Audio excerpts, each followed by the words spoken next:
years, or what was kind of that transition for you into becoming a real estate agent?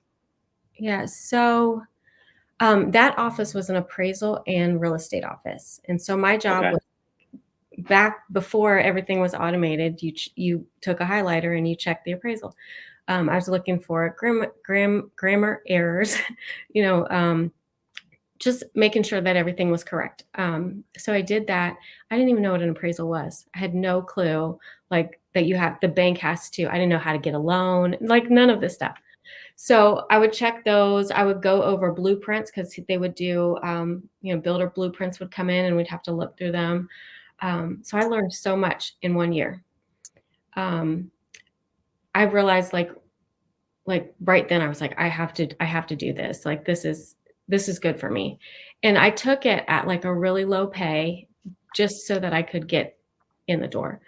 Yeah. Um, so I could learn. I mean, so it was good. It was good. After that, I went and interviewed with a real estate agent, because you have to have a broker. And she, Right. honey, you look like you're 12. No one is going to buy a house from you. And I was like, what? What do you mean? Like, because I'm 5 feet tall, right? So I'm Yeah. short, and then I'm 18, like at the time. Yeah. And she's like, it's not. So I was like, okay, what do I do? So I went talked to my mom. Somehow we went to some company. I think it was like the Columbus Foundation or one of these places that was going to help me get a grant to pay for my real estate schooling. And she goes, well, we can't help you with this grant because it's commission based. And I was like, okay, well, I'm discouraged. I can't do this or whatever. Mind you, I didn't grow up we had no money. Like Right. money. There was not money for college. There was not money for schooling, anything I earned or I worked for, I earned. And then think I have a baby at the time, right? Right. So there's a guy sitting in the hallway, and I always tell my mom this was my angel because he was sitting in the hallway and he goes, Angel, because we were talking, and he said, Angel, have you ever considered appraisal? And I have been checking appraisals for a year. So I was like, Right. no, but he goes, they'll give you a grant to go to school for appraisal, and then you can eventually go into real estate. And I was like, light bulbs, right? Right. So that's exactly what I That's did. I did. Um, wow. So were you more of like a admin yeah. secretary so you were there for about a year? Yep. About a year. Yep. And And then, and then that gentleman in the hallway, was he an appraiser himself? no, I don't know what he was. He was just there. And then when I came back out of the appointment, he was gone. He was just sitting there. So that's why I tell my mom, I'm like, this guy was my angel. He was supposed to be there to help me. And I've always thought like that people, there's little clues, Yeah. and God will line you up with the S- people that you need to be in touch So with. yeah, so that was wow, that's amazing. Yeah. So that was kind of your in, right? To being in the real estate space of so you go and you get your appraiser's license. Yep. What year was that? Oh gosh. I'm not good with what years. So I was 18, so that was 24 years ago. Wait, 23 years ago. Yeah. Okay. Yeah. Okay. I don't know what year that So was. 1999, Yeah. 2000, somewhere in there. It would have been, yeah, it would have been 99, the end of 99, 2000, right? Probably beginning of 2000. And I So had so to take classes. I hadn't even got my license yet. yeah. So you end up going to school to do appraisals and doing that. Did you enjoy the appraisal side? Loved it. I still love it. I loved it. Loved it. So I Are you and then still licensed? I'm not. So I'm not. No. Gave my license up right after '08. I think it was maybe '08, '09, something like that. But I had taken some time off with my daughter. But um, yeah, so you have to have 2,500 hours to actually be an appraiser. So you Yeah. have to find somebody, which is very difficult to sponsor you as an appraiser, right? So I get in the phone book and I call because we had phone books back then, right? So I get the yellow pages out and I'm calling every appraiser. I get to the 50th one. Finally, this guy, Chris Rotef, answers the phone. I mean, most agents know him. And he goes, yeah, I'll give you a chance. When can you be here? Right. So I go there and he like gives me a chance. He hires me, teaches me how to do appraisals. I worked for him for years. Um, we're still pretty good friends. And then I ended up opening my own real estate appraisal company. So, Okay. What year did you decide to do that? let's see, my son was 2, so that would have been 3, 4, oh, 05. Mhm. Okay. So you, Mhm. you kind of worked under him, and he was your mentor on that space for a handful of years, and then Yep, went out on your own. for 3 years he was my mentor, and then I worked for him with my license for a couple years. And then I just, yeah, went out on my own. What's one of the biggest um, misconceptions or things that real estate agents don't understand regarding the appraisal process? You have an interesting view because now you're on the real estate agent side of it, and you once were, an appraiser. Yeah, yeah. So it's helped me so much with, getting Yeah, done in this business. But so a lot of times as agents, we're so afraid to talk to the appraiser or be there when the appraiser's there, or, because we're afraid of, like, those laws that you're gonna get in trouble. It's not true. Like, you should definitely show up at the appraisal. You should give them the comps that you listed with. Like, I tell my agents all the time, I'm like, take the comps you listed with, give them to them printed, give them a bottle of water because they're literally sitting in the car the entire day long. Appraisal, appraisal, appraisal, appraisal. They don't have time to stop. Um, you know, don't follow them around and hound them, but give them the information that you listed with so that they, if there is a question, it's in there, it's there. yeah. Um, so, that's a big thing.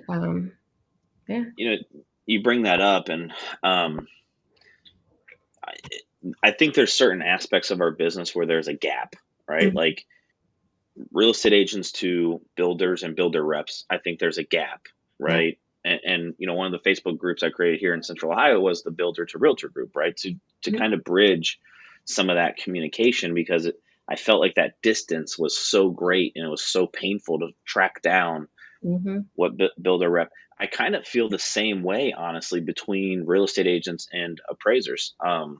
Tom Connect is a really good friend of mine, Mhm. and he's been licensed as an appraiser. I think since like the mid '90s.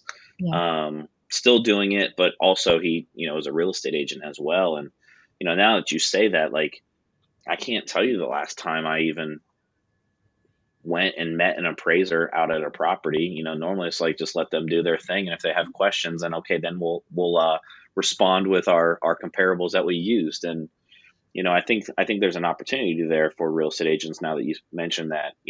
It's not like this. It almost feels taboo at times from a real estate agent standpoint. Yeah. Yeah, it You does. know. Yeah, for sure. Um, It's so there for sure. Yeah.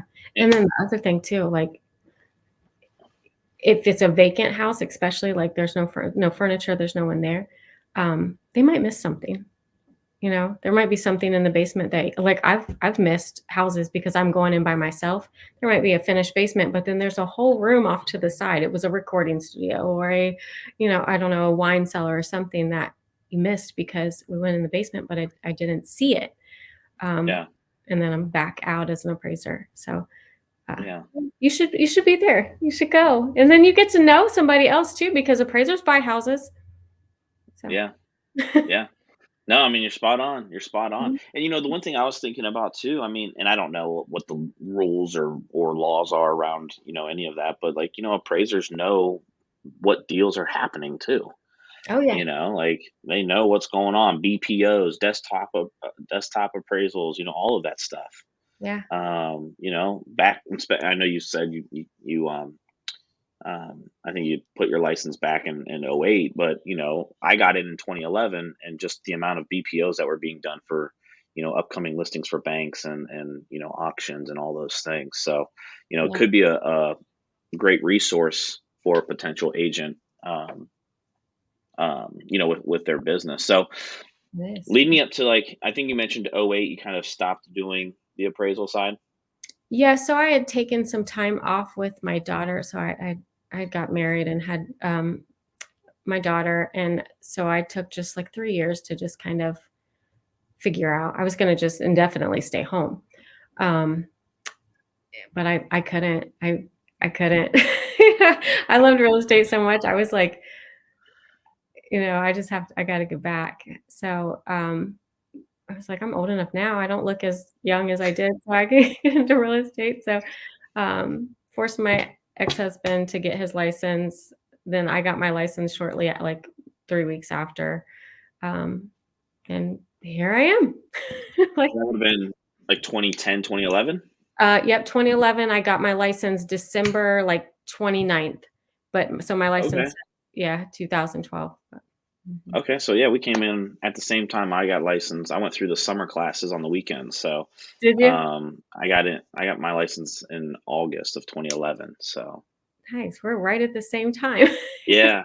Now I got to ask you though, during the appraisal period, right, of Mhm. you going through that and doing those, did that scratch your itch of being in real estate, or did you feel like you were still missing something? Um, no, I'm a learner. So I just love info. So I just take things in. And appraisals are very analytical, and I wouldn't say I'm analytical, but I love just learning these different things. So I was seeing all of Ohio because literally I was going everywhere. Meeting people. I was very, very shy. So I was learning how to like approach people and talk to people and knock on a door. Like that's how I learned to door knock. I had to knock on these people's door just by myself, you know? Uh, Yeah. I did a, Instagram the other day, saying that I forgot I had taken my son to an appraisal one time because I didn't have a sitter, and I took him in with me, like, so that was fun. But anyway, sorry, I digress. Um, yeah, it was crazy, Hey, but talk about a way to break the ice with a homeowner. yeah, I'm like, "Hi, here I am with my baby," and they're like, "That's your baby?" Because my son is huge, okay? This giant baby, but anyway, just time. But yeah, so I back to where were we at? I was going to, or I took time off with my daughter, got back in, and I did miss it. I did miss it. Yeah.